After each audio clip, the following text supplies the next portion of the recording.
Tara. Game. Dali. May interviewin kami dito.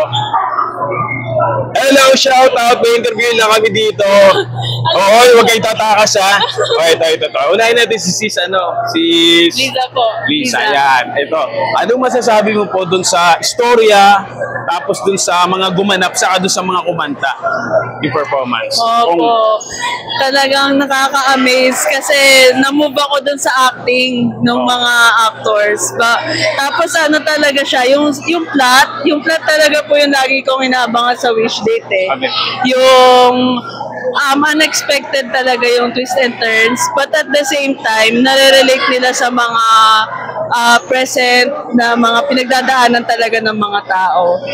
Ayun. Tapos, bawat bawat performance, favorite ko po yung mga performance ni Ray Valera. Yun, smooth lang po na storytelling niya through singing. Some part ka dun kinilig? Some part? Yung start talaga, yung yung nagkamit yung si Alfred tsaka si Claudia. Yun, tapos hindi ko rin po ina-expect na kikiligin ako dun sa kina Claudia tsaka kay tsaka yung may sakit po na kasi parang imposible ka ma-in love dun sa may sakit eh, pero dahil sa circumstance po na in love sila, nakakakilig din. Yun, salamat sa Diyos. Yan, salamat. Lokal na Pasig Bayan. Pasig Bayan. Ito, Pasig Bayan pa rin to. Pasig Bayan pa rin, sister eh. Huwag ka na tumakas. Masasabi mo lang doon siyempre sa story. Oo. Tapos doon sa mga gumanap, then yung sa kanta. Saan kang part doon kinilig? Yun! Siyempre, Titingin ka. ako. Kaya mo yan. Ano ba yan? Sige, Yung sa story, siyempre, maganda. Wag na ako!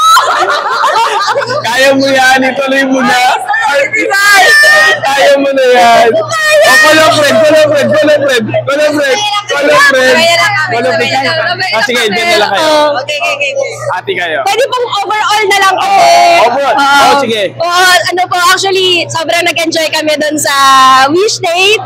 Ayan, mixed emotions, kinilig. Hindi naman ako lang. Ikaw na din, ano pa? Same kayo. Yung masasabi mo. Sobrang hook lahat siya from the old generation to present generation. Yung love story. Although medyo heartbroken kasi parehong namatay. Pero at the end of the day, we must be forward na move on. Okay na yun. Ikat mo na yung akin. Siya na lang mo. Okay, lokal lang. Lokal kami ng Pasig Bayan and May Bunga. Yes, salamat sa Diyos. Salamat sa kaunting oras.